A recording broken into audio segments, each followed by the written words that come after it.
At 5 in the morning, the fish aisle still smelled of bleach and cold metal, and the new collector stood under a flickering strip light with a paper cup of burnt coffee in his hand, looking so ordinary nobody gave him a second glance, which was exactly how he wanted it. He introduced himself as Adrian Vale, soft voice, clean shirt, no jewelry, no edge, at least not the kind men notice right away.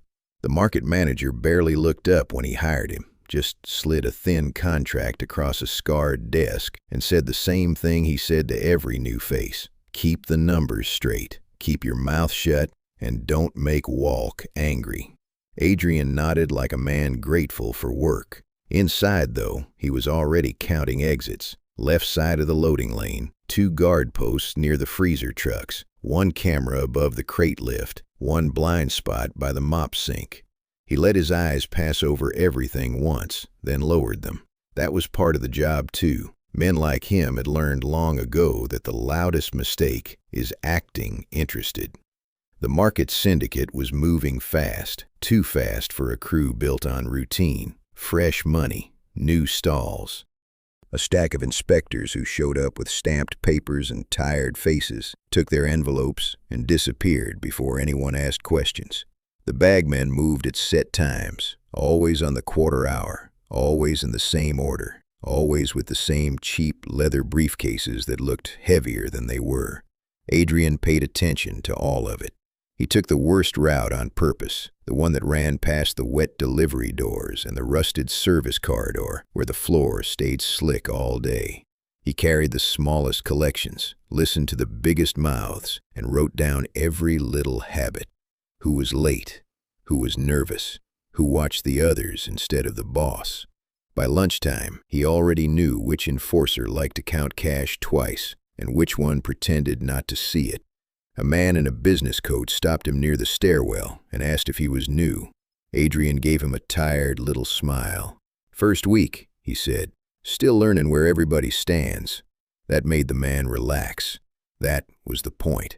The quiet ones are easier to ignore.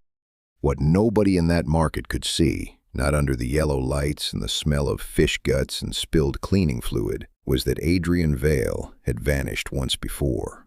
Years ago, after a recon-sapper unit was sold out to an ambush and left for dead, one man had crawled out of the dark, alive. He had stayed dead on paper ever since. And now he was back, inside a syndicate that thought it had hired a clerk. Near closing, while the bagmen were sealing the day's envelopes, Adrian passed the accounting cage and caught a glimpse of the inspector board on the wall. 3 names, 2 of them fresh, 1 of them old. His jaw didn't move, his hands didn't shake, but he knew that name. And just like that, the job stopped being a cover and started being a hunt. If you want the next part, subscribe and stay with me. By the second day, Adrian was already where they wanted him to be, which meant he was exactly where he needed to be. They sent him out with a skinny ledger, a key ring that stuck in his pocket, and a driver named Milo, who smelled like cigarettes and wet wool. The van rattled through the back lanes behind the market, past stacked crates, puddles black with old rain, and loading bays where forklifts beeped in short, angry bursts. Every stop had its own sound. Metal shutter, boot on asphalt, envelope slap. The place ran on rhythm, and Adrian listened like a man memorizing artillery. He didn't rush. That was the first thing he gave them. A soft-spoken collector who never got flustered. He let the loud ones talk. He let the bagmen joke. He let the guards think he was too polite to be trouble. And while they were busy reading him as harmless, he was learning the whole machine. At one corner stall, a butcher in a plastic apron slipped cash into a brown sleeve and nodded toward the south gate. At another, an inspector with a damp overcoat took his envelope, counted it with 2 fingers, and pretended not to notice the missing receipt book. Adrian caught that one too. One of the bought inspectors was on the payroll for the wrong reason. He was protecting himself. That mattered. So did the bagman drop. 3 times a day, always near the same curb by the fish haul, where the pavement was cracked and smelled of brine and fuel. The drop took 12 seconds if nobody argued, 18 if someone had to sign twice. Adrian timed it from the first stop, then again from the second. He was measuring the weak points now. Walc's men were sloppy in one useful way. They all wanted to look important. Enforcers stood too close to the cash. Bagmen passed bags without checking seals.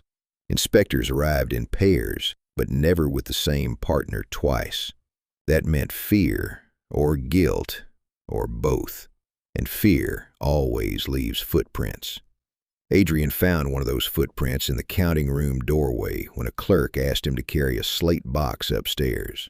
The room was narrow, windowless, lit by a buzzing strip light that made everyone's skin look gray.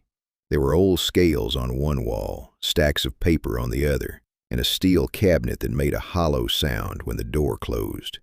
He set the box down, glanced once at the open book on the table, and saw a skim discrepancy so clean it almost looked accidental.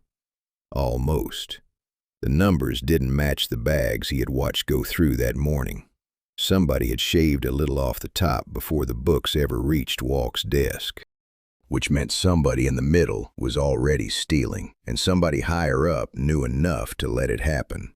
He let his face stay blank. That was the job.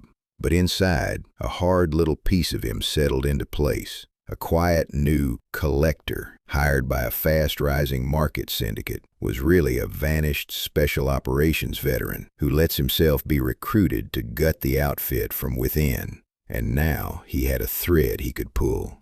When he left the counting room, the clerk was still watching the steel cabinet, not Adrian. That was good. Adrian walked downstairs, past the freezer doors and the wet concrete, and saw one of Walc's enforcers arguing with a bagman near the loading lane. Not shouting, worse than shouting. Low, tight voices, the kind men use when they think they've been cheated. Adrian slowed just enough to hear one sentence. "Don't look at me," the bagman said. "Your man touched the envelopes." And the enforcer's face changed. Not anger first, suspicion. Adrian kept walking, because now he knew exactly where the fracture would start. He waited until the next bagman dropped, because that was where men got careless.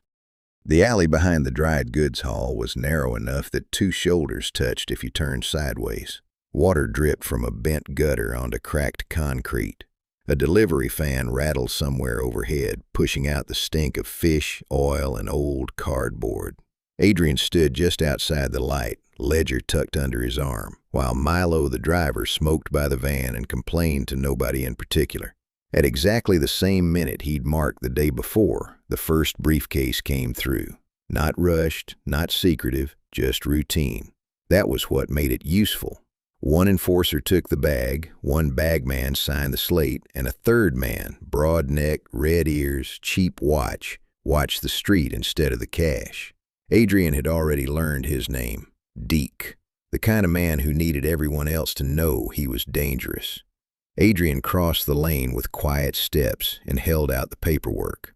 "You're short one seal," he said, mild as a clerk. "Could be nothing, could be worth checking." Deke frowned, looked at the bag, then at the bagman. A small thing, but a small thing in a crew like that is a spark in dry paper. The bagman bristled. "It was sealed when I took it." "Was it?" Adrian asked. No accusation, just enough room for the question to live. He watched the enforcer's jaw tighten. He watched the bagman's hand hover near his jacket, where a phone sat, heavy and warm. Neither one liked being seen as sloppy. That was the pressure point.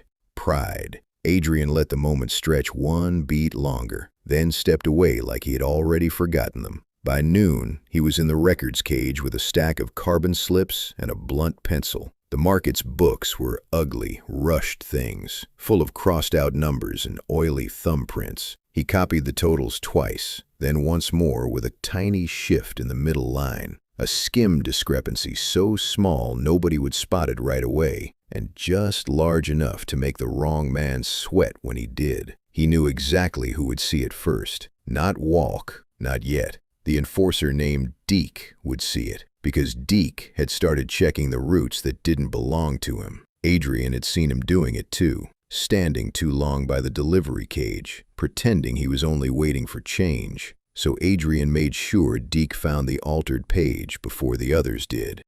Late in the afternoon, when the fluorescent lights started buzzing louder and the floor smelled of wet boots, Deke came back into the records area with two other men behind him.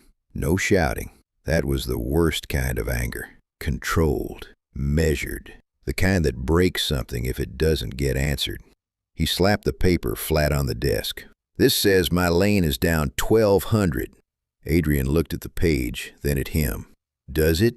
You wrote it." "No." Adrian kept his voice low. "I copied what I was given." That was enough to turn the air in the room.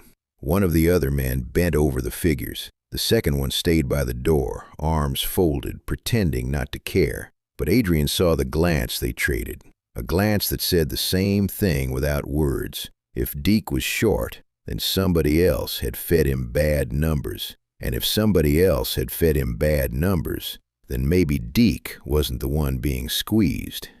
Adrian let that thought settle in them. Then he reached for the ledger again, slow and careful, like a man trying to help. That was when the door to the counting room opened behind them, and a clerk with grease on his cuffs stepped in with a fresh envelope from Walc's office. He looked straight at Adrian, not Deke. "Boss wants you upstairs," he said. "Now." And the way he said it, Adrian knew the question had already moved past the ledger and landed on him. Upstairs, the air changed first. Down by the stalls, it had smelled like fish slime, floor bleach, and wet cardboard. Up here, it was paper dust, radiator heat, and old coffee gone bitter in the cup. The clerk with grease on his cuffs led Adrian down a narrow hallway with a buzzing tube light overhead and a row of steel doors on the left. Behind one of them, Walc waited. The office was small, boxed in by a metal cabinet, two cracked chairs, and a desk that looked like it had been dragged through 3 different warehouses before it found this one. Walc sat behind it with the page Adrian had copied an hour earlier. He didn't raise his voice. Men like that never do when they think the room already belongs to them. "You move fast for a new man," Walc said. Adrian kept his hands loose at his sides.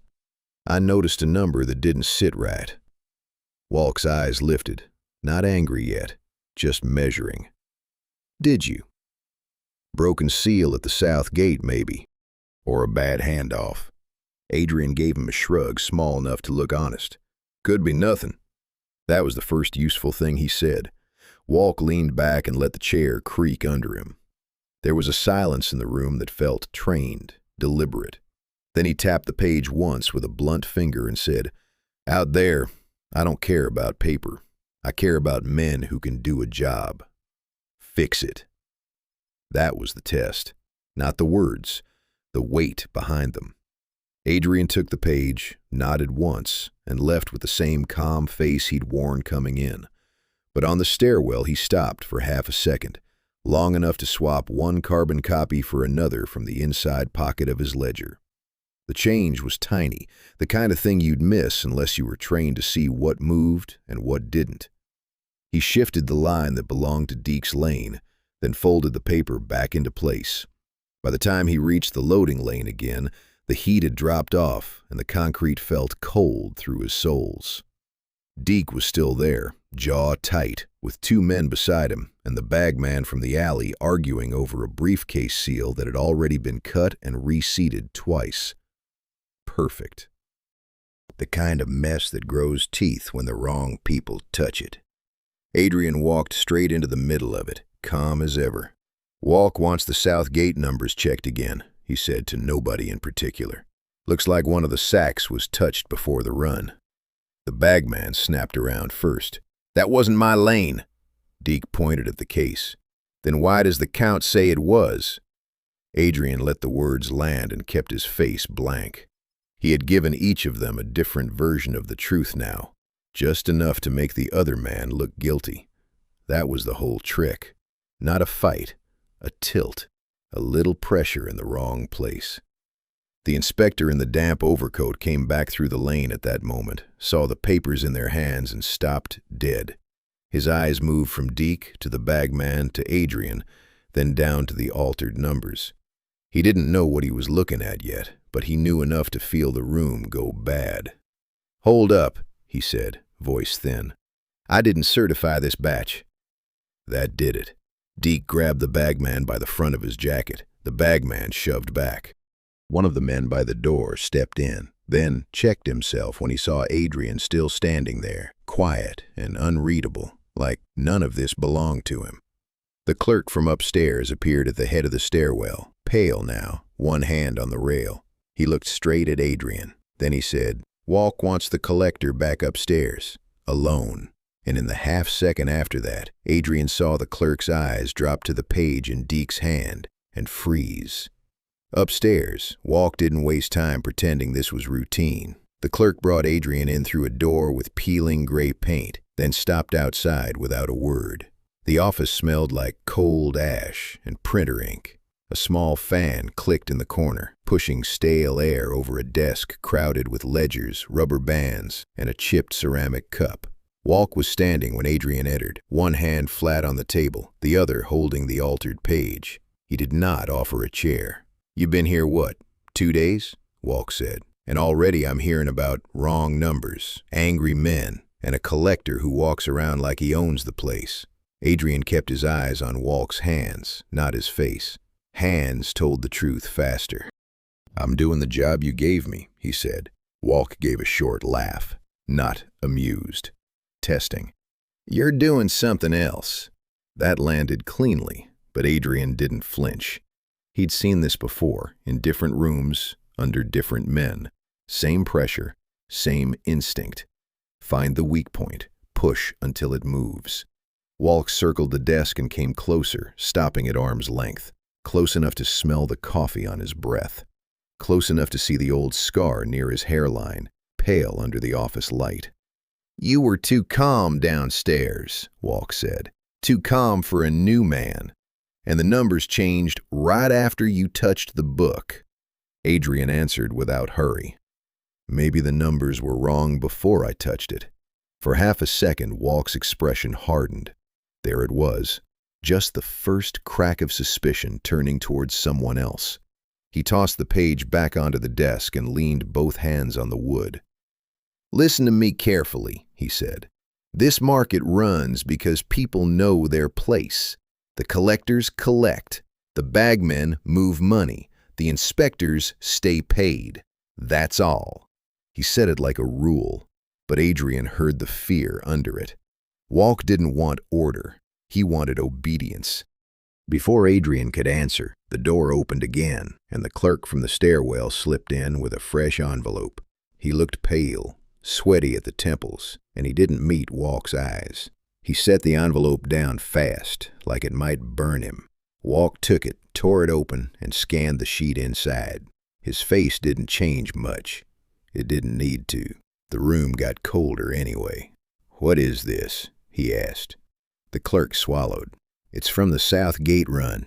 Deke says the bagman shifted one seal. He wants the collector to explain it." Walc turned the page once, then again. His jaw worked slowly. Adrian watched the clerk's throat bob as he realized he had just brought a fire into the office and couldn't step back out. "You already fed them something," Walc said quietly, looking at Adrian now. Adrian met his eyes and held them. "I copied the book, that's all." But Walc was no longer listening to the words. He was listening to the silence between them. Outside, somewhere below, a metal shutter slammed, and a shout rose up from the loading lane. Not enough to make out, enough to tell him the men downstairs had started arguing again. Walc looked from Adrian to the clerk, then toward the door, where the sound was growing sharper. He understood the shape of it now, even if he didn't understand the hands on the wires. And that was when the clerk said, almost under his breath, "Boss, Deke's saying the inspector touched the case." Walc stared at him. Adrian did not move, because in that 1 second, he saw the clerk make a choice, and Walc saw it too. Adrian.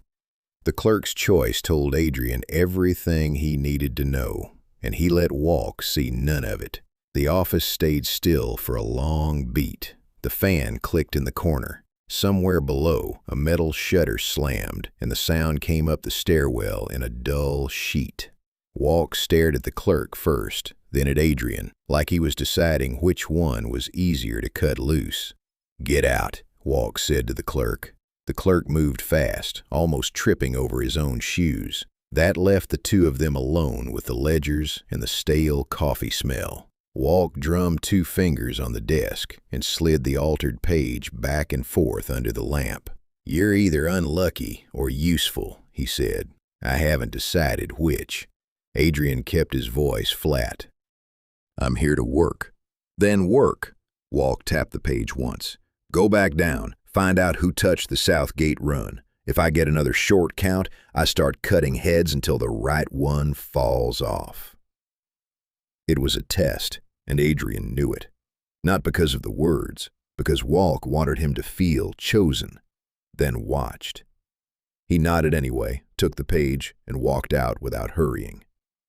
Back on the floor, the market had changed shape. The bagmen were quieter now. The enforcers stood in little knots, not looking at each other for too long. That was good. Suspicion moved faster than any order Walc could give.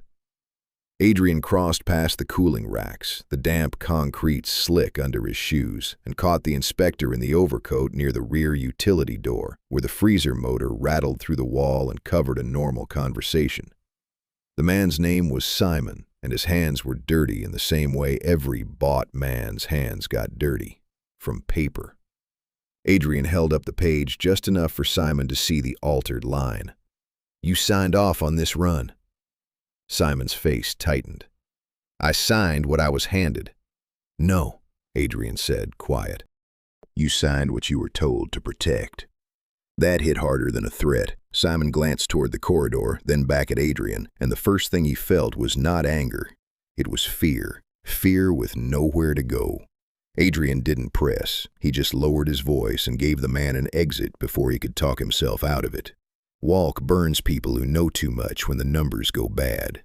Simon swallowed. His eyes kept flicking to the paper, to the door, to Adrian's hands. He was trying to decide whether the quiet collector was a trap or a lifeline. Adrian let him decide in silence. Then Simon reached into his coat and pulled out a folded slip of carbon, creased so many times it was soft as cloth. "This came back from the warehouse audit," he muttered. "It wasn't supposed to leave my drawer." Adrian took it, opened it once, and saw 3 inspection stamps that didn't belong together. The same date, 2 different routing codes, and a storage note written in Walc's own blunt hand. Not a copy, a private thread. Simon looked over his shoulder, then leaned in just enough for his breath to fog the edge of the paper. "There's another book," he said, "a second ledger. Walc keeps it off-site." Adrian held still. "Where?" Simon hesitated, and that was all the answer Adrian needed to know the man had already crossed the line. The inspector licked his lips and looked toward the loading lane, where voices had started to rise again. A bagman was shouting. Somebody else shouted back. The market was still breathing, but it sounded rough now. Simon gave Adrian one short glance. "Old freight office by the rail spur," he said. "Locker room in the back. If you go tonight." And as Adrian folded the carbon slip into his pocket, he heard footsteps on the stairs above them. Too many, and too heavy, coming down fast. The footsteps on the stairs told Adrian more than the voices did. 3 men. 1 heavy heel that dragged a little on the turn, 2 faster sets behind it. Enforcers, not clerks. He slid the carbon slip into the back of his ledger, shut it with 1 thumb, and looked at Simon like the man was already standing in front of Walc and trying not to shake. "Breathe through your nose," Adrian said quietly. "If you look guilty, you'll get treated like you are." Simon nodded once, too fast. The first man down the stairwell was Deke. The second was one of the broad-shouldered guards from the loading lane. The third wore the damp overcoat of the inspector, though the way he held his shoulders said he'd been promoted into trouble and had no idea what to do with it. Their boots hit the concrete with that flat warehouse sound. Hard rubber, wet tread, metal edges catching on the edge of the step. Deke spotted the papers in Adrian's hand and stopped dead. "So you're still here," he said. Adrian gave him a calm look. "I was told to stay where the numbers are." That drew a snort from the guard, but Deke didn't laugh. He came closer, close enough to smell the tobacco on his breath and the damp wool on his sleeves. He grabbed the altered page from the ledger, glanced at it, then shoved a finger at the inspector. "This stamp is yours." The inspector blanched. "I didn't touch the bag." "You touched the record," Adrian said. That made everybody turn toward him. He kept his voice low and even, the way he'd speak over a radio when a bad plan was already in motion. The seal on the south gate was reseated. The weight mark was shaved. The count went short before it reached Deke's lane. That means the theft happened above him or beside him, not under him. If Walc wanted a mistake, he wouldn't have sent 3 men to ask one question. The guard frowned. Deke stared at the page, then at the inspector's hands. The inspector's mouth opened, but no sound came out. Adrian let the silence do what pressure does best. It spreads. Simon hovered near the wall, pale under the tube light, and for 1 second, Adrian thought the clerk might fold right there. But Simon only looked at Deke, then at the inspector, then back at Adrian, and you could see the calculation running behind his eyes. If the collector was lying, all of them were trapped. If he wasn't, then the real leak was still standing in the room. That was enough. Deke took 1 step back and pointed at the inspector again. "You've been certifying the runs?" The inspector's voice cracked. "I certify what I'm handed." "By who?" Adrian asked.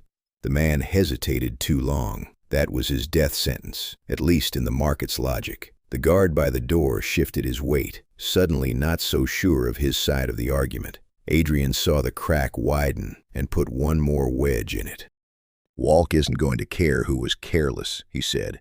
"He's going to care who looks guilty when the numbers hit his desk."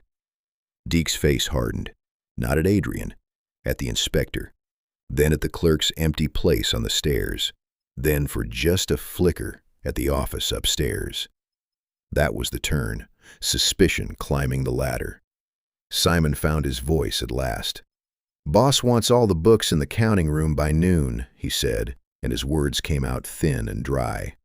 "Every collector, every envelope, every seal tag. He said if 1 page is wrong, he starts from the top." Nobody moved for a beat. Then Deke folded the altered sheet in half and tucked it into his jacket like evidence, or maybe like a grudge. The inspector looked at Adrian as if he wanted to ask for help and was ashamed to need it. The guard by the door took 1 step toward the stairwell, then stopped when he heard the overhead fan change pitch. Upstairs, a phone rang once. Only once. And when Adrian looked toward the sound, he knew Walc had already decided who was going to be blamed first. When the footsteps reached the bottom of the stairs, Adrian didn't move first. He waited. 3 enforcers came through the doorway and spread out without being told. 1 took the wall by the file cabinet, 1 stopped near the clock over the sink, and the 3rd stayed half a step behind Walc as he entered the room. That told Adrian everything about their habit. Walc liked a triangle around him, even in a room this small. The boss didn't sit. He didn't need to. "Everybody upstairs," Walc said. "Books on the table. Bags, seals, tags, all of it. We're doing a full check before noon."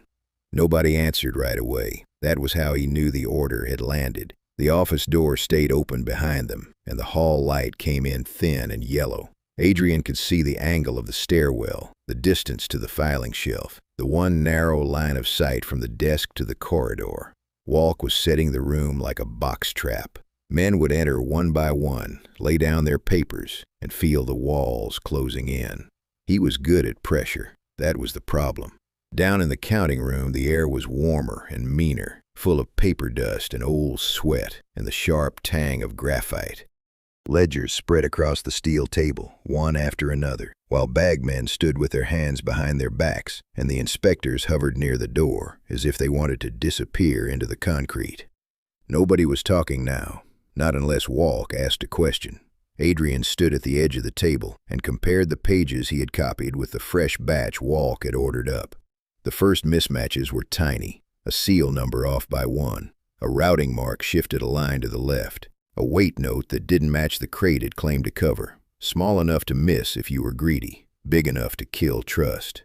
Simon was there too, pale and rigid, pretending to read a manifest while sweat kept sliding down his spine. He had done the right thing by bringing Adrian the second slip earlier. Now he was stuck in the room where every wrong number had a face.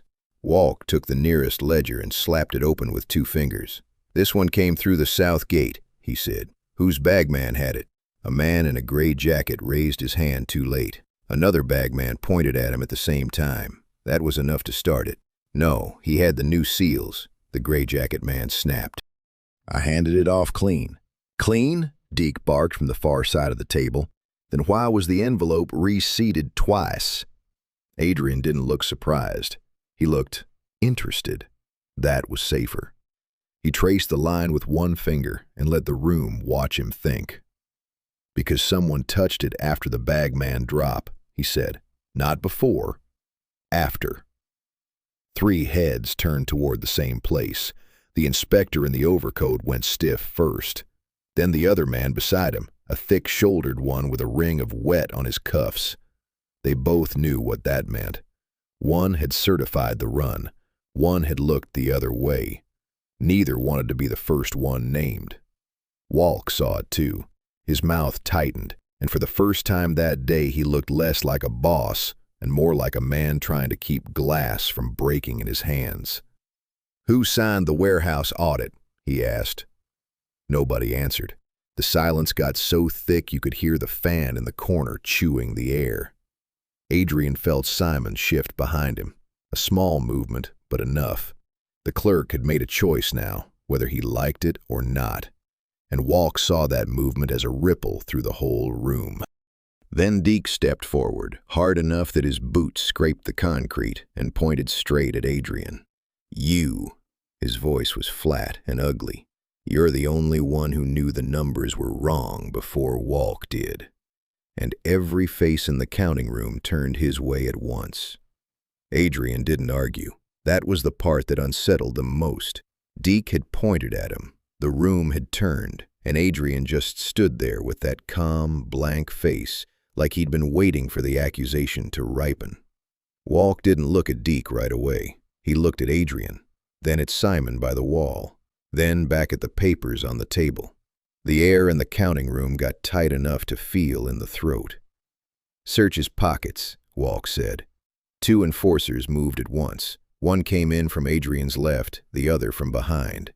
Adrian lifted his hands slowly, palms open, and let them pat him down. He kept his weight centered, feet square, all the old habits hidden under the soft shirt and the plain jacket. One hand found the ledger. The other found the carbon slip from Simon. Walc saw the paper. "You carrying notes now?" he asked. Adrian met his eyes. "Only what I'm told to carry." That got him a look from the whole room, because the line sounded harmless, but it wasn't. It had teeth. Walc took the slip from the enforcer, unfolded it, and his eyes ran across the warehouse audit, the 3 inspection stamps, the routing marks that didn't belong together. He didn't react right away. That was worse. His gaze moved to Simon. "You gave him this?" Simon swallowed. "It was already wrong."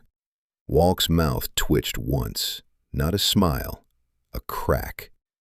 "Already wrong," he repeated, almost to himself.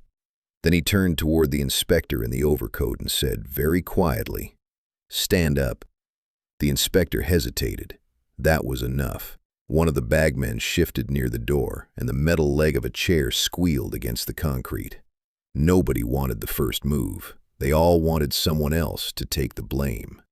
Walc stepped away from the table and circled the room, slow and heavy, like a man walking the edge of a dock in the dark. He stopped behind the inspector and put a hand on his shoulder. "You certified the run," Walc said. "You touched the papers. Did you cut the bag?" "No," the inspector said, and his voice broke on the word. Walc tightened his grip just enough to make the man flinch. "Then why does every line point your way?" Adrian watched the others watch Walc. That was the real damage, the posture. The boss was no longer above them. He was in the same mud, asking for a clean answer that didn't exist. Deke took one step back. The guard by the wall did the same. Simon's eyes moved from face to face, and he saw what was happening before the others did. The room was dividing itself. Walc noticed the shift too, and his expression went flat. "Enough!" His voice snapped like wire.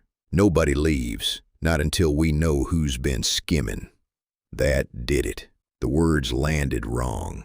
They always do when the man at the top says the rot is somewhere beneath him. Bagmen started looking at the enforcers. Enforcers started staring at the inspectors. Simon stared at Adrian because he wasn't. Walc pointed at the page in his hand. "This came from upstairs. That means somebody in this room is feeding numbers." Nobody answered.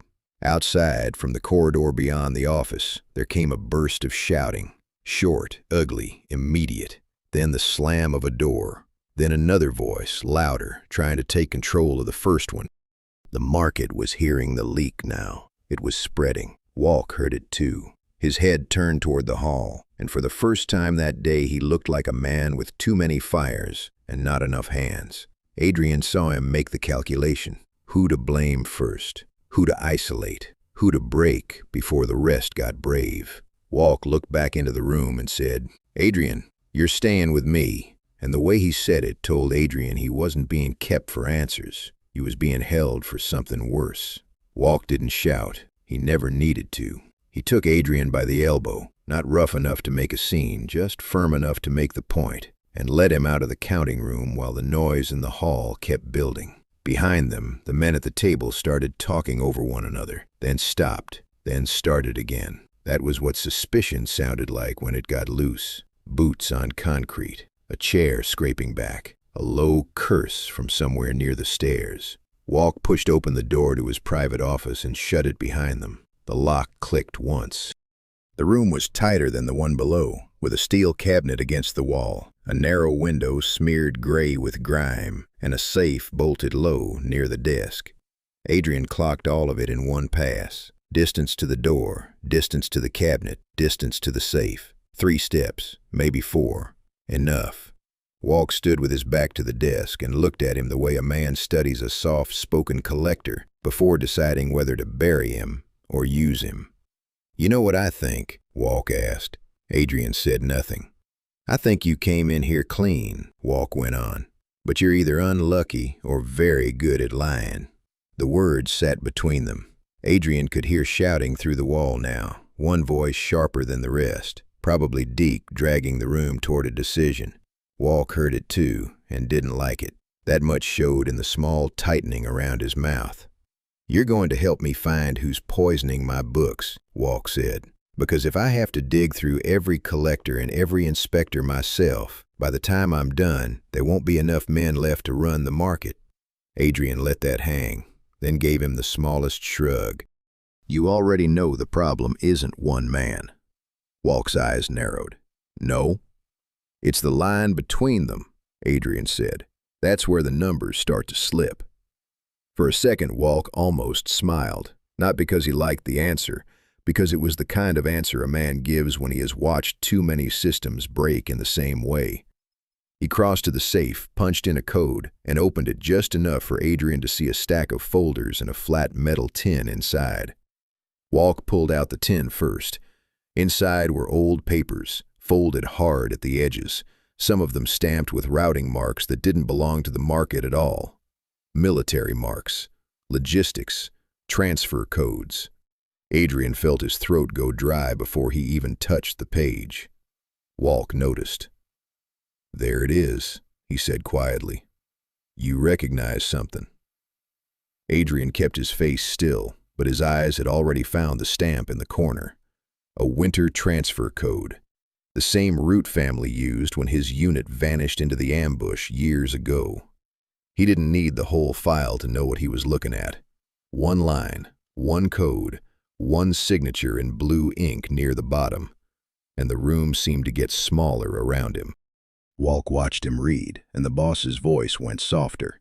"You're not just some quiet new recruit, are you?" Outside, the shouting in the hall cut off all at once. Not faded, cut. That was worse. A moment later came 3 hard knocks on the office door, fast and anxious. Walc didn't move to answer it. He kept his eyes on Adrian, one hand still resting on the open safe door, the old papers spread like a trap between them. "Tell me," he said, "who taught you to look at a number and know it was a lie?" Adrian didn't answer the question right away, because the knocking on Walc's office door had already changed the room. The boss wanted him close now, because he wanted a witness if the blame landed wrong. Adrian knew that kind of math. He had seen it in other places, under other men, where the one with the most fear tried to keep the useful one in arm's reach. Walc crossed to the door, opened it a crack, and took a folded note from the hall. Adrian caught one glance of Deke's shoulder, the inspector's damp overcoat, and Simon standing farther back with his hands locked together so hard the knuckles had gone white. The corridor smelled of old oil and wet wool. Somewhere below, a crate hit concrete with a hollow bang. Walc read the note once. Then he folded it, slipped it into his pocket, and said, "Everyone out, except Adrian." The door shut.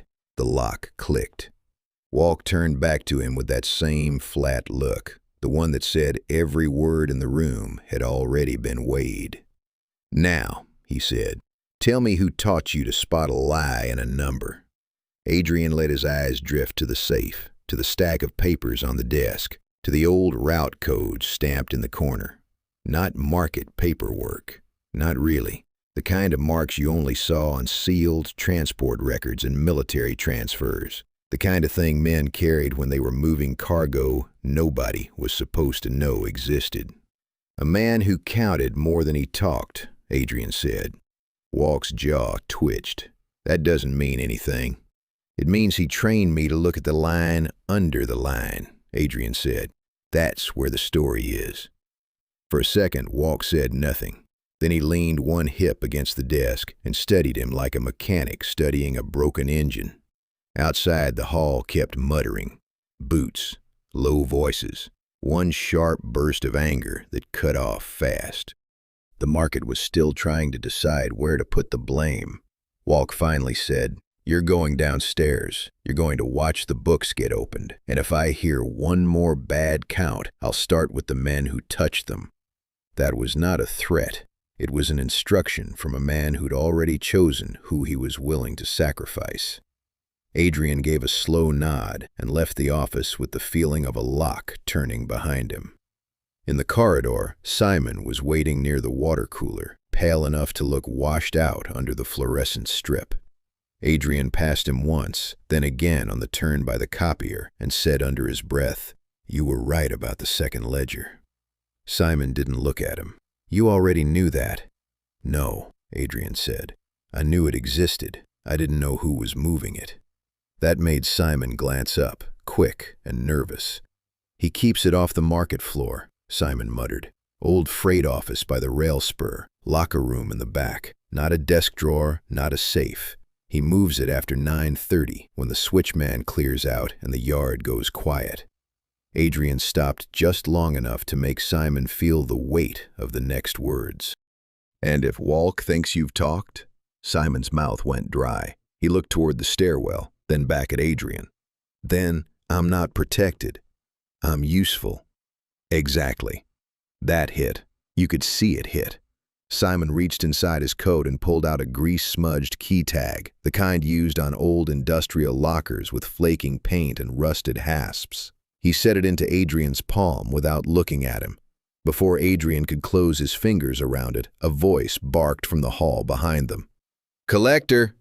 Deke stood there with 2 men and the inspector in the overcoat. His face was hard, but there was something else under it now. Anxiety. The bad kind. The kind that comes when a man realizes the boss is already asking who to blame first. Deke held up the folded note from Walc's office. "The freight office just got checked," he said. "The locker room's empty." And Simon went white. By the time Adrian got back down the stairs, the locker room at the freight office was already dead cold. No papers on the hook, no ledger under the bench, just dust, a broken padlock, and the smell of old grease baked into the cinder block walls. Simon stood in the doorway with his hands half raised, like he expected the empty room to accuse him. "It's gone," he said. Adrian crouched, touched the floor, and looked at the scrape marks near the locker base. It moved. That was enough for Simon to understand what kind of day he was in now. Adrian straightened, slid the locker key tag back into his pocket, and glanced once at the yard outside. Corrugated steel, wet rails, a single forklift parked nose first into the drizzle. Everything in the place looked tired, but the movement in it was sharp. People knew something had shifted. He took Simon with him to the side office by the loading lane, where the windows were streaked with grime and the heater kept clicking like a bad relay. There, on a paper-stained table, Adrian laid out the copies he'd been building from the second set of books. One line at a time, one root code at a time. He didn't need to forge a lie from nothing. The market already had one. He just needed to tilt it a few degrees. "This one," he said, tapping the page, "shows the south gate runs short by 2 crates. Simon frowned. It wasn't short. It will be when Deke reads it. Adrian pulled the carbon sheet under and copied the same figures again, but with the seal number shifted and the weight note shaved just enough to make the difference ugly. A skim discrepancy, small enough to hide from a tired eye, big enough to make a man feel cheated. Then he slid the altered copy into a gray envelope and marked it with the freight office stamp from Walc's own drawer. Simon watched him do it. "You're making them eat each other." Adrian didn't look up. "No, I'm showing them where the hunger already was." That line landed hard enough that Simon went quiet. Adrian sealed the envelope, walked it back to the lane, and handed it off to a runner just as the next bagman drop came through the rear curb by the fish haul. The runner took one look at the seal, then another at Deke across the lane, and his face changed. "What's this?" the runner asked. Deke was already there, 2 steps away, reading the envelope over the man's shoulder. "Why does my lane say short?" he snapped. "It's your signature on the route sheet," the runner shot back. "Not mine." The inspector in the damp overcoat froze at the edge of the lane, then bent his head over the figures with the same sick look Simon had worn in the locker room. Adrian let the noise build for 3 seconds, then 5. Men like this always needed a second to realize they were standing in a room with a knife in it.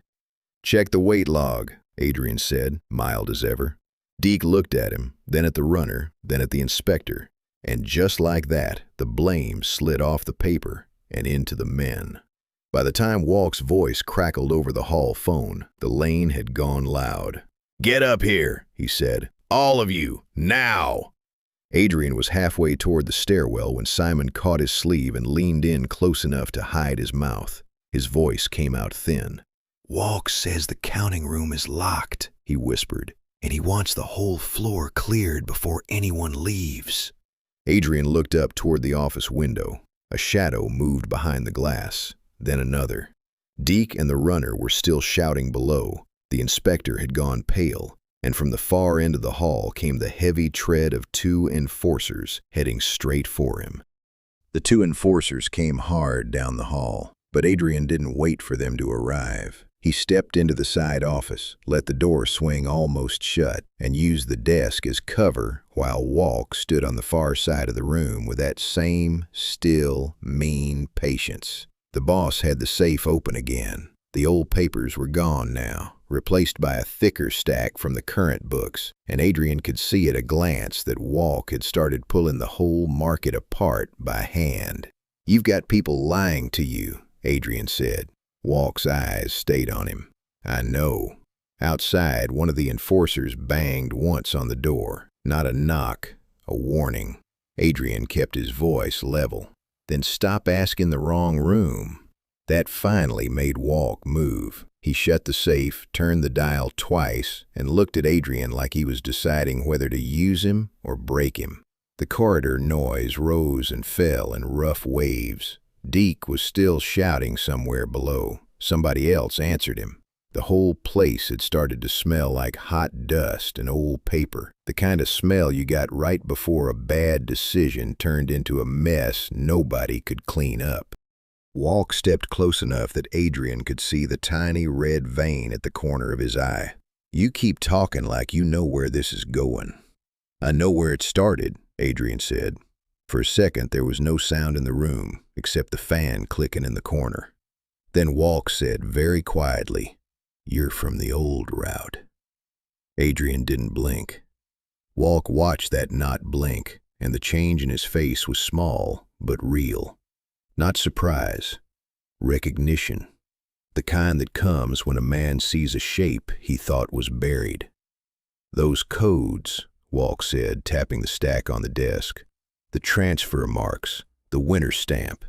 You saw them and didn't need a second look." Adrian let the silence answer for him. Walc gave a single dry laugh. "No wonder you're so calm." The enforcers at the door were getting louder. One of them rattled the handle. Then a voice from the hall yelled something about the back lane and the rail spur. Adrian caught Simon's name in it. That meant the clerk was no longer just nervous. He was being named. Walc heard it too. His head turned toward the door for one beat, then came back to Adrian. "You should understand something," he said. "If this blows open, I don't go alone." Adrian nodded once. "That's why you kept the second ledger." That hit harder than anything else in the room. Walc's mouth tightened, but he didn't deny it. Instead, he reached into the top drawer of the desk and pulled out a slim metal key attached to a frayed blue tag. Adrian recognized the shape before Walc even set it down. Freight office, old locker system, rail spur side. Simon had been right. Walc pushed the key across the desk with 2 fingers.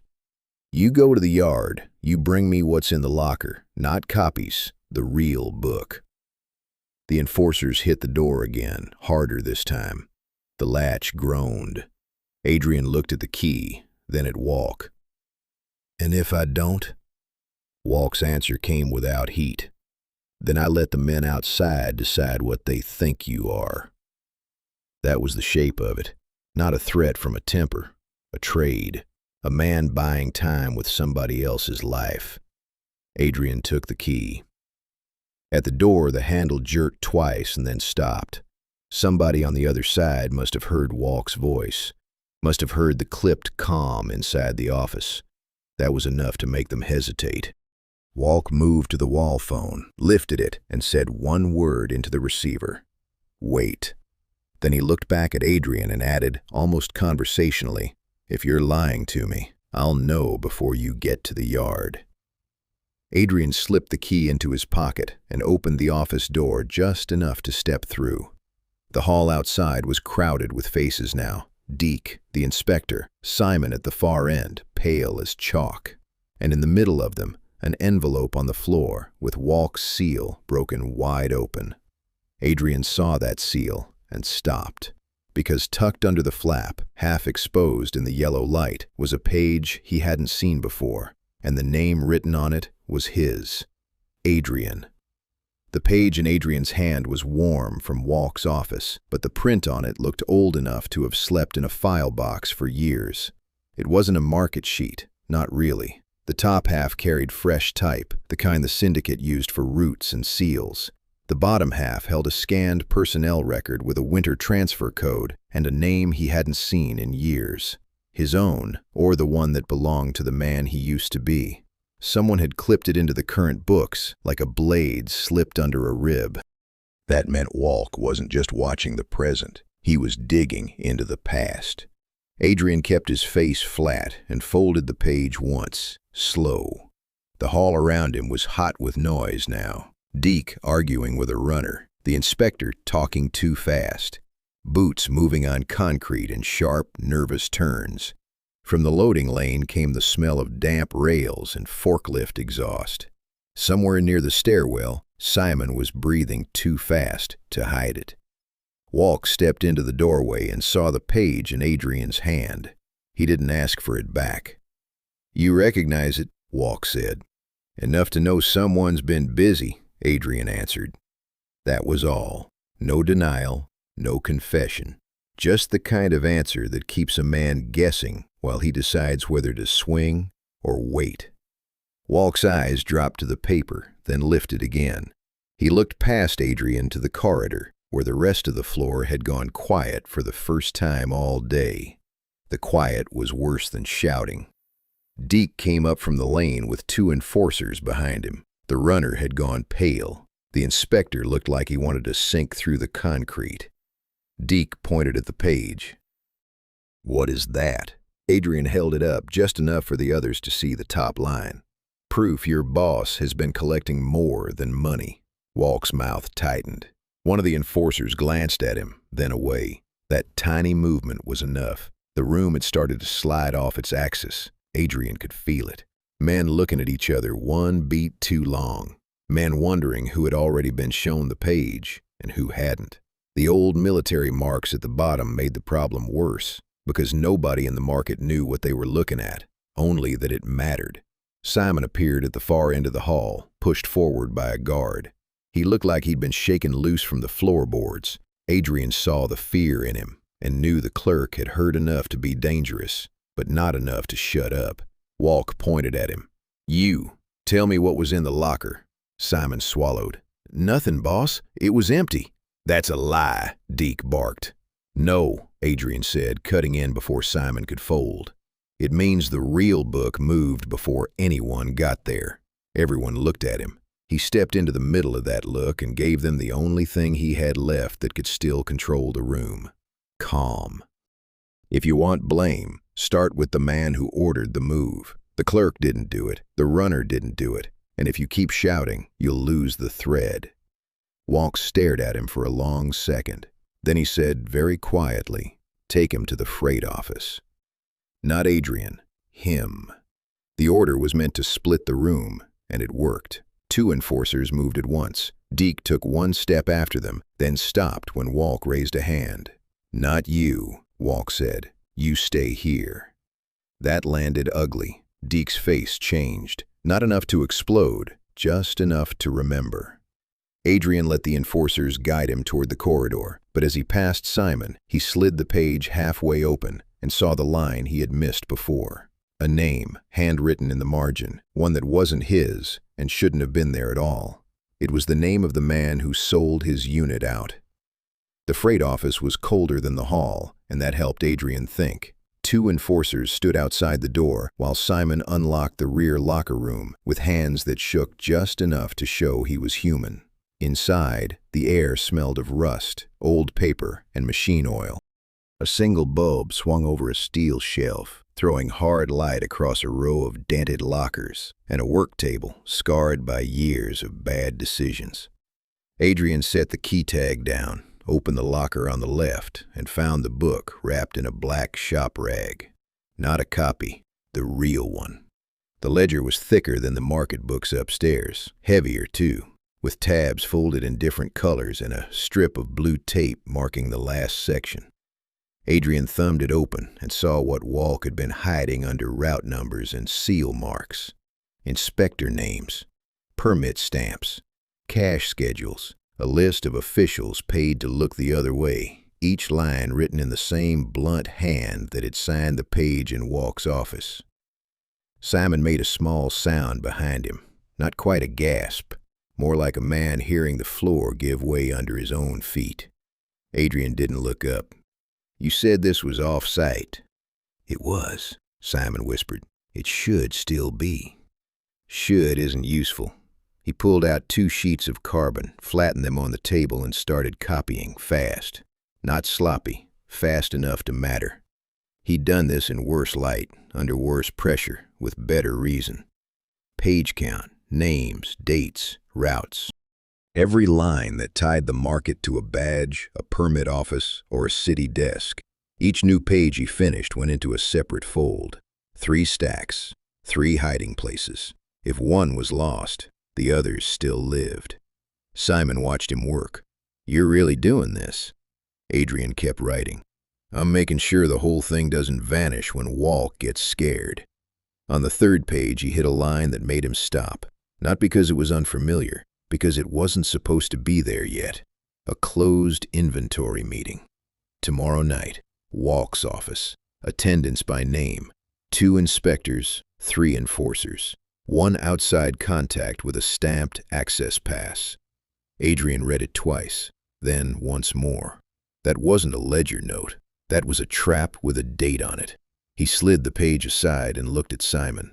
Who knows this room exists? Simon swallowed. Nobody who matters. Wrong answer. Simon's face drained a shade lighter.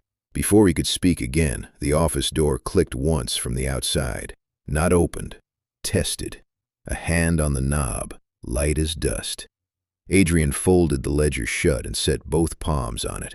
Simon stood frozen by the shelf, listening. The enforcers outside had gone silent too. That was never good. Silence meant they were waiting for a signal, or for permission, or for something worse. The knob turned again. A voice came through the door, low and controlled. Deke's voice. "Collector," he said. "Boss wants you back upstairs, right now." And under that voice, Adrian heard the soft scrape of more than one boot settling into place in the hall. Deke didn't touch Adrian. He didn't have to. He just walked him back up the corridor with 2 enforcers behind them, and the inspector sweating at the rear, like the whole floor had already decided what kind of man the collector was supposed to be. The market noise had thinned out into a hard hush. No shouting now, just the clack of boots, the hum of the overhead light, and the thin metallic rattle from the old freight gate at the far end of the hall. That hush meant Walc had moved the room. When they reached the counting room, Adrian saw it at once. The ledgers were lined across the steel table in a neat row, each one open to a different page, each page marked with a paper clip or a thumb smear so the eye would land where Walc wanted it to land. The boss stood at the head of the table with his hands flat on the wood, while Simon hovered near the wall and looked like he'd forgotten how to breathe. Walc didn't waste a word on greeting. "Set him there," he said. Adrian stopped beside the table. Walc took one of the copied sheets from the pile and slid it under the lamp. "This is what happens," he said, tapping the line with one finger, "when men start shaving numbers and hiding seals. Somebody thinks they can build a skim discrepancy and nobody notices. Then the whole floor rots." No one answered. The air was too tight for that. Walc looked down the table at Deke, the inspector, the runner, then back to Adrian. "We're going through every book, every route, every bagman drop, until I know who's feeding paper to who." Adrian watched the men watching each other. That was the real work now. Walc was trying to keep the room from turning inward. Too late for that, probably, but not too late to steer it. He reached for the page with his own old transfer code and turned it toward the light. The margin mark was still there, faint but clear, not a market stamp. A municipal archive stamp, the kind used on sealed permit files and property motions. Adrian felt the muscle under his jaw go hard. There it was, not the whole answer, enough to see the shape of the answer. He touched the margin with one finger. "This didn't come from your floor," he said. "It came through city records." Deke's head snapped up. The inspector's face changed first, fast and ugly. Simon blinked once, then twice, because he understood what Adrian had just done. He had moved the blame off the table and onto a place none of these men could control. Walc saw it too. "City records?" he repeated. Adrian kept his voice mild. Whoever pulled this didn't just bribe a guard. They had access to the archive. That means a permit desk, a clerk, or someone who can walk through the back door without being searched. That landed like a match in dry paper. The inspector took a step back. Deke turned on him immediately. "You said you only handled the inspections." "I did," the man snapped. "I did the paperwork that came to me." "From who?" Walc asked, and now there was steel in it. The inspector looked at the table, then at the floor, then at Simon, as if one of them might help him. Nobody did. The runner by the door had gone pale enough to show his teeth through his lips. He was looking at the papers like they might start naming him next. Adrian leaned in just enough to read the next line on Walc's page. The inventory meeting. Tonight, not tomorrow. Walc had moved it forward the second he understood the leak. Smart. Panicked. Both. Then he saw the attachment clipped beneath the page. A folded access pass in a clear sleeve. Not market issued, city issued. And on the bottom, in small black print, the holder name had been partially scratched away and overwritten by hand. Adrian read what was left, and for the first time all night, his expression changed. Adrian didn't speak when he saw the pass. That was the wrong kind of silence for the room. Walc noticed it at once. So did Deke, Simon, and the two enforcers standing in the corridor like dark posts. The access pass was still half hidden under the envelope flap. A city-issued card with one corner burned and the holder name scratched out, then written over in a hurried hand. Adrian knew that hand, not because he'd seen it today, because he'd seen it in another life, on another kind of paper, when a man signed away his unit and called it an order. Walc stepped closer and pulled the pass free. He looked at the name, then at Adrian. "This is yours." Adrian kept his eyes on the card. "It was used against me." "That's not the same thing." "No," Adrian said. "It's worse." The whole hall had gone quiet again. Not empty quiet, waiting quiet. The kind that settles before a warehouse door gets opened in the wrong hour. Adrian could hear a dripping pipe somewhere behind the wall, one slow drop at a time, and the faint clatter of a loose chain from the loading lane. Those small sounds made the room feel narrower. Walc turned the pass over, then reached for the envelope and shook the page free. Under the blackened edge, the scratched-over name was still readable, if you knew how to look. The inspector's face changed first, then Simon's. Walc read it once, slowly. Then he read the margin note beneath it. He didn't ask what the name meant. He already knew enough to be dangerous. "That contact is city records," he said. Adrian gave a single nod. Walc's jaw tightened. "And the man behind it." Adrian watched him for a beat. "The one who sold my unit out?" Walc didn't answer, which was answer enough. Deke made a small sound near the door. Not a laugh, more like a man who had just realized he was standing next to a live wire.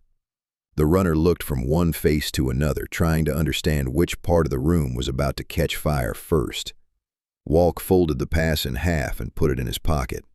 "You keep your mouth shut until the inventory meeting," he said.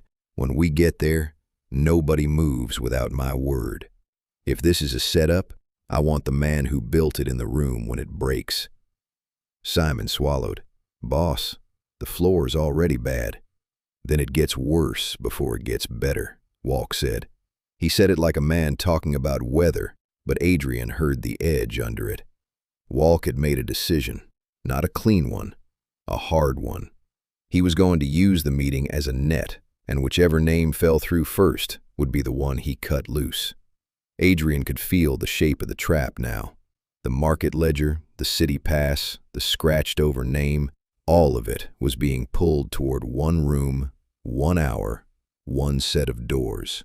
And hidden under that was something he hadn't said aloud yet, because saying it would make it real.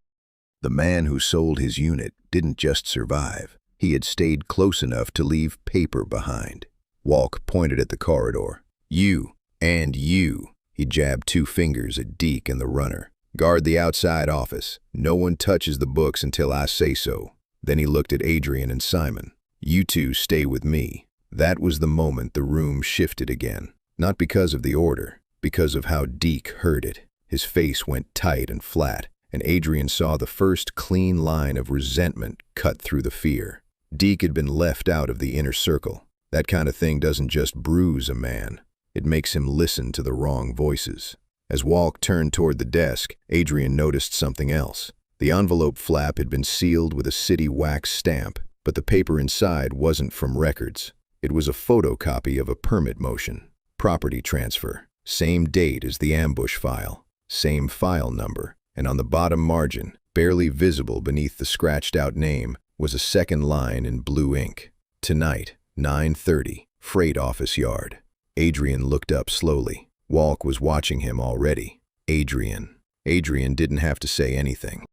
Walc saw the change in his face and understood it as fast as any man in that room could. The access pass lay under the lamp, half burned, half scratched, the kind of city card that had been handled by too many clean hands and one dirty one. Adrian read the corner code and felt the old pressure in his chest, the same tight pull he'd felt years ago when a sealed file had arrived in a wet envelope and everything after that had gone wrong. The number on the pass matched that file. Exact. Walc watched him. "You know it." Adrian nodded once. "That pass didn't come from your market. No kiddin'. It came through city records," Adrian said, "and whoever handled it knew where to bury the paper." Simon, still pale by the wall, looked from the pass to Adrian's hands. "Blue ink means revalidation," he muttered. "Archive clerk use. Night stamp." Walc's eyes narrowed. He didn't like being spoken to like that, but he liked blind spots even less. He took the pass, turned it over, and read the scratched name again. "Maxon Radecki," he said slowly. "That's supposed to mean something to me?" It meant something to Adrian. It meant the shape of the ambush that had sold his unit out.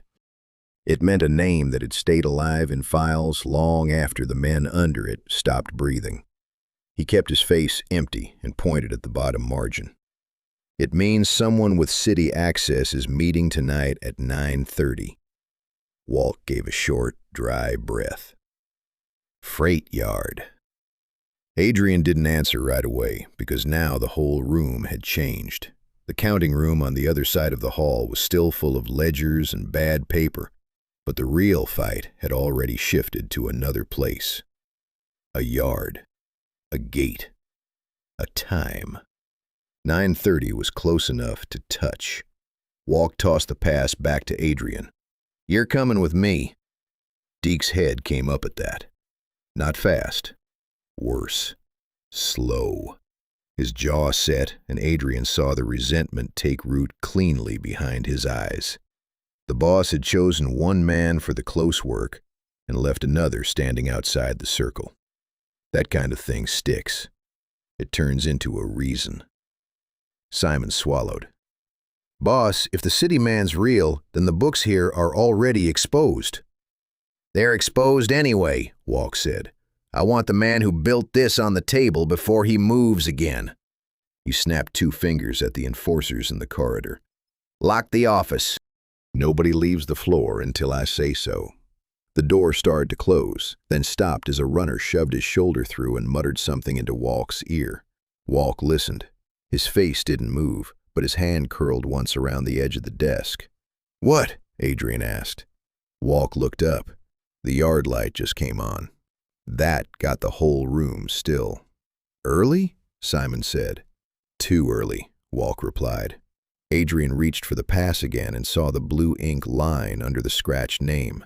9:30. Freight yard. East gate. Access pass valid through rear service door. It wasn't just permission. It was a route. Someone had already gone ahead and opened the place before the meeting was supposed to start. That meant one thing. The man behind the pass wasn't waiting anymore. He was already there. Adrian saw Walc didn't give the order like a boss giving an order. He gave it like a man closing a lid. The soft-spoken collector was put in the second van with Walc, Deke, and one armed runner, while Simon stayed back on the floor with the books. Walc wanted the room watched, the papers guarded, and the wrong people moving first. Adrian could see the shape of it right away. He'd seen that kind of pull before. Move the paper, then move the blame. Same trick, different suit. Rain had started by the time they hit the freight yard. Thin, cold rain. The kind that slicked the rails and made the rust on the loading hooks look fresh. The yard light was already on, burning hard above the east gate, even though the meeting was still supposed to be 15 minutes out. Too early. Too clean. Adrian counted it without meaning to.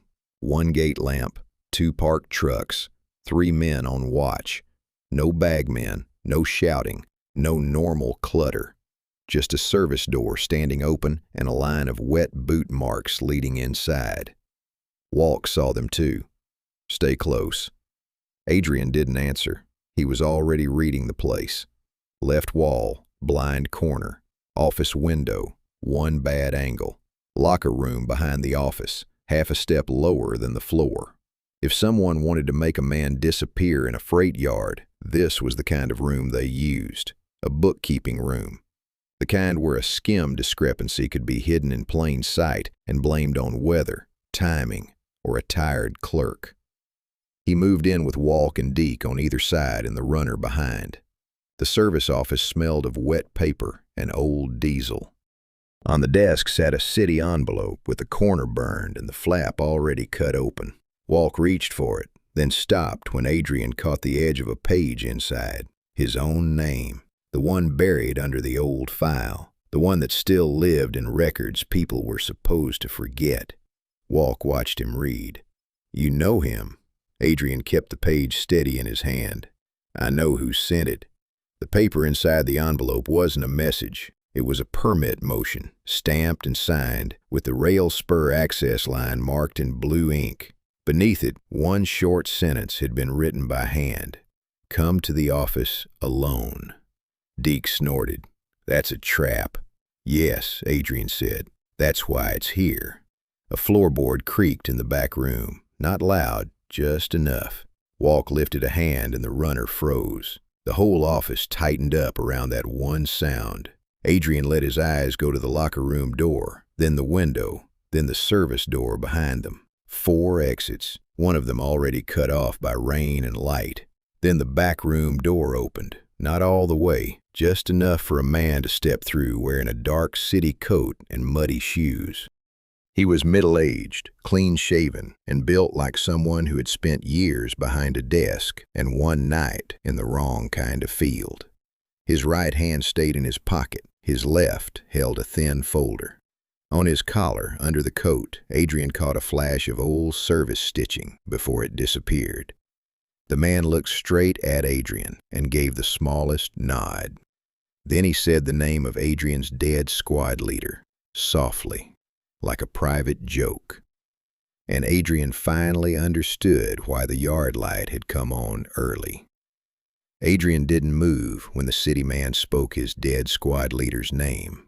He just let the silence sit there, hard and ugly, while rain ticked on the freight yard roof and the east gate light burned white through the wet. Walc was still by the desk. Deke had one shoulder angled toward the door.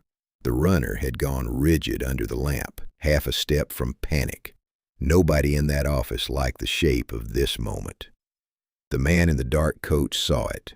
He let his right hand come out of his pocket, empty, slow, and set the folder on the desk with 2 fingers. "You know my face from somewhere," he said to Adrian. "I know your voice," Adrian answered. That got the smallest flicker in the man's eyes. Not surprise. Confirmation. Walc's gaze kept moving between them. "Start talking," he said. The city man opened the folder. Inside were 3 things. A photocopy of the permit motion, a yard access log with a fresh blue stamp, and a grainy photograph of a record room table, taken from above, with 1 page circled in red. Adrian saw the line at once, the old transfer code, the one that matched the file from years ago. The same route, the same lie. "The pass was built in the archive," the man said. "Not here. The clerk who handled it is city-side, but he didn't make the choice. He got pushed." "By who?" Deke snapped. The city man looked at him like he was measuring whether the answer was worth the trouble. "By someone who wanted the old name scratched off and the new one left standing. Someone who knew where Adrian would look." Adrian's jaw tightened. That fit too well. The man slid the photo closer. Under the red circle, in the corner of the table, was a second note in blue ink. 9:30, then scratched through and written over. 8:45. Early. Too early. "They moved the yard light ahead," the city man said. "And they didn't do that for paperwork. They did it because somebody's already in the back room." Walc's hand went flat on the desk. "My books?" "Maybe," the man said. "Maybe the real one." That changed the room. Not loud. Worse. Quietly. Adrian could feel every man in it rethinking the last 10 minutes, trying to decide what had already been taken and what was still under their feet. He took 1 step toward the desk, and Deke's hand twitched near his jacket. Adrian saw the angle, the distance, the doorway, all at once. 3 steps to the city man, 2 to Deke. 1 bad move from a full pileup. "Hold still," Adrian said, not to Deke alone. Walc cut his eyes toward Deke and caught it before it turned into a grab. The city man kept talking, low and steady. "There's a second set of papers in that yard, and I can prove where they came from. But if you want the name you're after, you don't get it from me here. You get it from the folder." He tapped the folder once, then flipped to the last page. There was no writing on that page, just a fresh chain oval mark from the freight gate office and the timestamp for the east service door. 9:30. That was the original line. The one before it got changed. Then, from somewhere beyond the office wall, came the deep, metallic groan of the east gate starting to slide shut. Adrian looked up, and outside in the rain, somebody called his dead squad leader's name a 3rd time.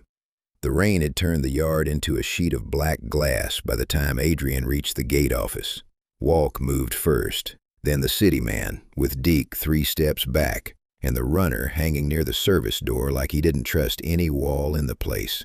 The east gate was sliding down slow on its rails, heavy steel chewing against steel, and every second it moved, the open yard got smaller. White light spilled across wet hooks, rusted chains, and the nose of a parked truck with its engine still ticking. Whoever had started the lock had started a timer, too. The city man pointed at the office window. "That's where the handoff happens," he said. "Inside." Adrian kept his eyes on the glass. "Who's in there?" "The archive clerk, and 1 man with him." Walc stopped under the lamp and said nothing for half a beat. Then, flat and cold, "Deke, door, runner, rear side. Nobody fires unless I say." Deke didn't like that order.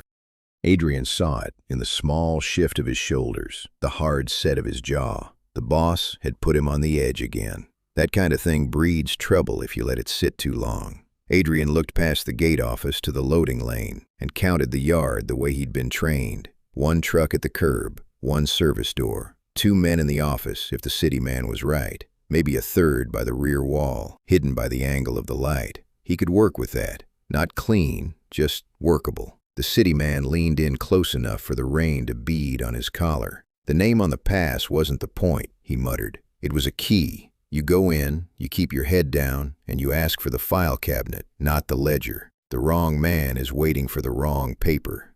Adrian almost smiled at that, not because it was funny, because it was true. Inside the office, a desk lamp snapped on. For 1 second, the window turned gold, and Adrian saw movement behind the glass. A hand, a folder, a face, half hidden by the frame. Then the hand reached for the receiver on the wall phone. Walc saw it too. "Go." The door was locked, but not well. Adrian got his shoulder into it on the 3rd step and felt the cheap latch give. Deke hit the rear side at the same time, forcing the office door wider, and the whole frame shuddered in its casing. The air inside was warm, stale, and smelled of damp wool and ink. A steel filing cabinet stood against the left wall. On the desk sat a city envelope, open. Beside it, a key ring and a folded permit motion stamped in blue. The clerk was already reaching for the phone. Adrian moved before the man could speak. 2 steps, no more. The clerk looked up just in time to see him coming, and the shock in his face was almost pity. Almost. Then the clerk smiled. Recognition. And in a voice Adrian knew from the old file, the one that had sold his unit out into the dark, he said, "You're late, collector." The city man did not waste time once Adrian recognized the old name. He shut the folder with 2 fingers, looked past Walc's shoulder to the east gate light, and said, "If you want the rest, move now. The archive room is already open, and once it closes, the paper goes dark." Walc's face had gone still in that hard, ugly way that meant he was already choosing which lie to burn first. Deke was standing too far left now, close enough to the door to be a problem, and far enough from the desk to be angry about it. Simon had gone pale again, but this time he was watching the city man instead of the room. That was new. That meant the clerk had heard enough to know where the next fall might land. Adrian stepped closer to the desk and set the access pass beside the permit motion. "The pass is a key," he said. The name scratched off wasn't there to hide the meeting. It was there to hide who opened the room. The city man gave a short nod. "Correct." Walc looked at him. "Who are you?" The man didn't answer right away. Rain ticked against the office window. Somewhere outside, the freight gate groaned another inch, metal on metal, as if the yard itself was trying to shut the whole mess out. Then the city man said, "I'm the one who stamped the permit after your people started paying for silence." That hit the room like a dropped tool. Deke turned toward him. Simon looked like he wanted to disappear into the wall. Walc's jaw flexed once. Just once. "You're from records," Walc said. "Archive," the man corrected.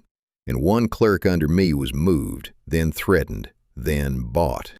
He gave me your file because he wanted to live through the night." Adrian kept his eyes on the folder.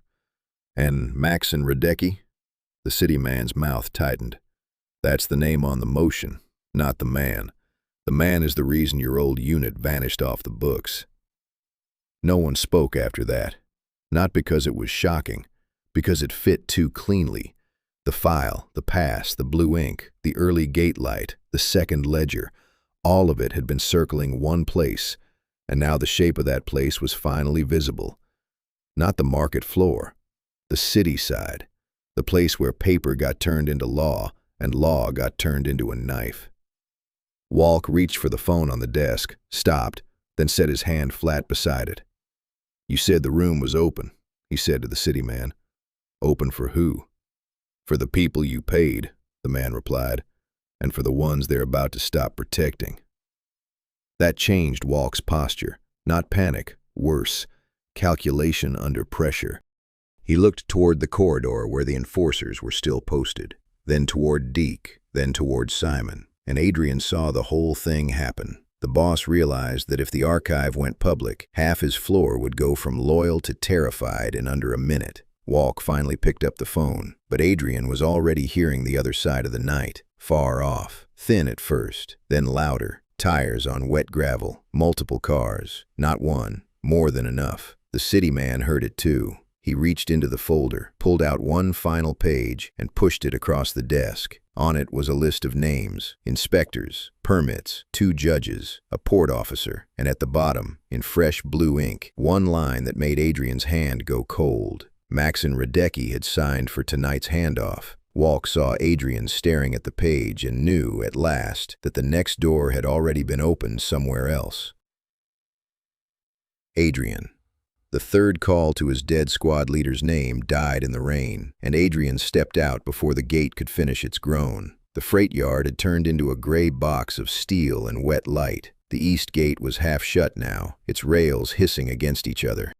A truck idled near the service door, exhaust smoking low over the puddles.